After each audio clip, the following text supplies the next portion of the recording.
पर्व न्यूज, आरंभ एका नव्या पर्वाचा। तरुणाईला स्वयंरोजगार उद्योगाच्या मोठ्या संधी आहेत। प्रगत तंत्रज्ञान आत्मसात करीत उद्योगाच्या नवनवीन कल्पना सत्यात उतरवण्यासाठी पुढाकार घ्या। उद्योग उभारण्यासाठी शासनाच्या योजना आहेत। स्टार्टअप इंडिया सारख्या उपक्रमातून अनुदान देत उद्योग उभारण्याला चालना दिली जात आहे। त्याचा लाभ तरुणांनी घ्यावा असे मत उद्योग मार्गदर्शक हर्षवर्धन रानडे यांनी व्यक्त केले। राष्ट्रवादी काँग्रेस पक्षाचे राष्ट्रीय अध्यक्ष व माजी केंद्रीय मंत्री शरदचंद्र पवार यांच्या वाढदिवसानिमित्त खडकवासला विधानसभा मतदारसंघ व प्रभाग क्रमांक 34च्या वतीने आयोजित उद्योजकता विकास मेळावा, क्रिकेट स्पर्धा, विद्यार्थ्यांसाठी शैक्षणिक सहल, चित्रकला स्पर्धा, निबंध स्पर्धा आदी सामाजिक उपक्रमांच्या उद्घाटनावेळी रानडे बोलत होते। यावेळी राम माळी, सुभाष हगवणे, राजेश जाधव आणि आनंद जोशी यांना उत्कृष्ट व्यावसायिक पुरस्कार देण्यात आले। प्रसंगी राष्ट्रवादीच्या महिला शहर अध्यक्षा स्वाती पोकळे, खडकवासला विधानसभा मतदारसंघाचे अध्यक्ष काकासाहेब चव्हाण, ओबीसी प्रदेश अध्यक्ष मंजिरी घाडगे, पंचायत समितीच्या माजी सभापती प्रभावती भूमकर, माजी जिल्हा परिषद सदस्य सुरेखाताई दमिष्टे, नरेगावचे माजी सरपंच पोपट खेडेकर, खडकवासला मतदारसंघाचे युवक अध्यक्ष शरद दबडे, सोशल मीडिया सेलचे अध्यक्ष निलेश दमिष्टे, सचिन बेनकर, सुरेश परकड आदी मान्यवर उपस्थित होते। सुरेखाताई दमिष्टे म्हणाल्या, देशाचे आदरणीय नेते शरद पवार साहेबांच्या वाढदिवसानिमित्त गेल्या 30 वर्षापासून या उपक्रमाचे आयोजन केले जाते। देशात बेरोजगारांची संख्या मोठी आहे, तसेच अलीकडे स्टार्टअप संस्कृती विकसित होत आहे। त्यामुळे समाजातील तरुणांमधील उद्योजक घडवण्यासाठी व्यावसायिक मेळाव्याचे आयोजन करण्यात आले आहे।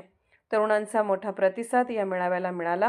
शिवाजीनगर येथील एव्हिएशन गॅलरी, पार्वती येथील क्रिकेट संग्रहालय येथे विद्यार्थ्यांसाठी शैक्षणिक सहल, वडगाव आणि धायरी येथील क्रीडांगणावर क्रिकेट स्पर्धा, विविध शाळांमध्ये निबंध स्पर्धा घेण्यात आल्या, असे निलेश दमिष्टे यांनी नमूद केले। नमस्कार, मी निलेश सुरेखा रमेश दमिष्टे।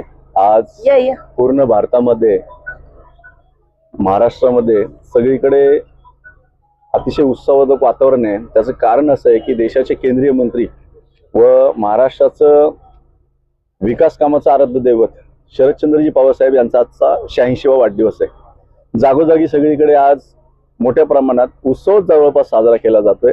अनेक ठिकाणी रक्तदान शिबिर आहेत, अनेक ठिकाणी व्याख्याने आहेत आणि नेहमीच शरदजी पवार साहेब हे पुढच्या गोष्टी बघून एक व्यवसाय घडवायच्या भूमिकेत असतात। त्याच निमित्तानं आम्ही आज त्यांच्या वाढदिवसानिमित्त व्यावसायिकांचा मेळावा भरवलेला आहे। या मेळाव्यामध्ये आपण काय देतोय तर बाबा, पारंपरिक व्यवसाय आणि आधुनिक व्यवसाय याच्यातला फरक जो आहे तो आपल्याला भरून काढायचा आहे की लोकांना साधारण त्यांच्या व्यवसायामध्ये पारंपरिकच गोष्टी माहिती असतात, आधुनिक गोष्टी ज्या काही स्टार्टअप असतील, काय असतील, फंडिंग असेल, अनेक गोष्टी आहेत ज्या आतापर्यंत लोकांना आपल्या आजूबाजूला मुलांना माहिती नाहीये। जर आपल्याला माहिती असेल, KFC त्यांच्या वयाच्या साधारण 63 ते 73 वर्षी त्यांनी त्याचा ब्रँड सुरू केला आणि जगामध्ये पोहोचले। तसंच आपल्या धायरीमधून, पुण्यामधून, महाराष्ट्रामधून, भारतातून कोणतरी मोठं घडावं ही याच्या मागची भूमिका आहे।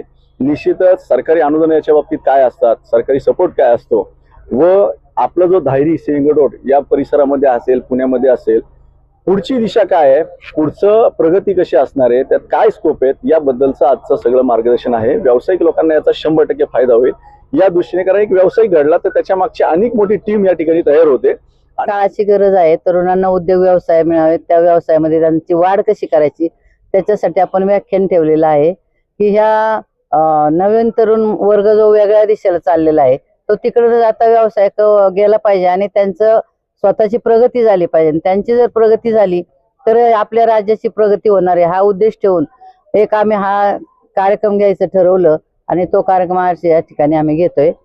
नवीन तरुण युवकांच्यासाठी सगळं आपल्याला आता गरजेचं आहे। वयस्कर लोक जे आहेत ते तर आपल्या बरोबर आहेत, पण तरुणांना आता सगळं काळाच्या गरजेनुसारच हे मिळणं महत्वाचं आहे, म्हणून हा कार्यक्रम आम्ही या ठिकाणी ठेवलेला आहे। हा कार्यक्रम केला पण त्यानंतर त्यांना काही तरुणांना आपण मदत करणारा व्यवसाय उभारण्यासाठी वगैरे काही? हो, आता जे व्याख्याते आहेत ते त्यांच्या योजना सांगणार आहेत, काय काय कोणत्या व्यवसायात कसं काय करता येतं, ते ज्या ज्या उद्योग करणाऱ्या व्यक्तीला ज्याची गरज आहे त्या पद्धतीने आपण त्यांच्या ऑफिसमध्ये संपर्क करून त्यांना कॉन्टॅक्ट करून देणार आणि त्यांच्या व्यवसायाची वाढ कशी होईल हे पाहणार। किंवा नोकऱ्या तर आता सगळ्यांना मिळतच नाहीत, परंतु व्यवसाय करत असताना आपल्याला काय मार्गदर्शन मिळावं, कुठून लोन मिळतं, कुठून आपल्याला काम करता येईल, कुठं व्यवसाय होईल, कुठं बिझनेस होईल, हे सगळं त्यांना सांगायचं आणि त्या लोकांशी संपर्क करून द्यायचा, म्हणजे ही नवीन पिढी चांगल्या मार्गाला जाईल. आज आदरणीय शरदचंद्रजी पवार साहेबांच्या वाढदिवसानिमित्त दायरी भागातील आमच्या जिल्हा परिषदेच्या माजी सदस्या सुरेखाताई दमिष्टे, आमच्या पक्षाचे पदाधिकारी निलेशजी दमिष्टे यांनी आज उद्योजक मेळावा आयोजित केलेला आहे आणि अतिशय उत्स्फूर्त आणि प्रचंड प्रतिसाद या मेळाव्याला मिळत आहे. आपल्या भागात जे व्यावसायिक आहेत त्यांचा पारंपरिक व्यवसाय असेल, नव्याने काही आधुनिक व्यवसाय सुरू होत त्यांनी केलेले असतील, त्याच्यामध्ये काय संधी आहेत आणि शासनाकडनं त्यांना काय अनुदान असतील किंवा काही वेगवेगळ्या योजना असतील, त्या सर्वांची माहिती देण्याचा एक चांगला उपक्रम आज या दोघांनी हाती घेतलेला आहे. तर या मेळाव्याला माझ्या मनापासून शुभेच्छा. आणि शिवाजीला जन्म दिला त्या जिजामाता, ज्यांनी शिक्षणाची दारं उघडली त्या सावित्रीबाई फुले, ज्यांनी या भारताची घटना लिहिली ते डॉक्टर बाबासाहेब आंबेडकर, शाहू महाराज, आमचे सर्व आमचा आधारस्तंभ. आज ज्यांचा वाढदिवस आहे ते पवार साहेब यांना सर्वांना वंदन करून आज या ठिकाणी आमच्या सहकारी माजी जिल्हा परिषद सदस्य, या दायरी गावच्या प्रथम सरपंच या सुरेखाताई दमिष्टे यांनी या निसर्ग हॉलमध्ये चांगल्या प्रकारे तरुणांना मार्गदर्शन, त्यांच्या हाताला काम मिळेल असं व्यावसायिक मार्गदर्शन आज ताईंनी घेतलेले. मार्गदर्शन नुसतं देऊन थांबणार नाहीत ताई, तर त्यामध्ये त्या बँका असतील किंवा अनेक काही फायनान्स असतील, त्या माध्यमातून मुलांना व्यवसाय करण्याकरता चांगल्या प्रतीचा पैसाही उपलब्ध झाला पाहिजे असं प्रशिक्षण या ठिकाणी देणार आहे. पुणे शहरातील आणि जिल्ह्यातील महत्त्वाच्या आणि ताज्या बातम्या पाहण्यासाठी आजच आमच्या आरंभ पर्व न्यूज चॅनलला YouTube वर सबस्क्राईब करा आणि बेल आयकॉन प्रेस करा.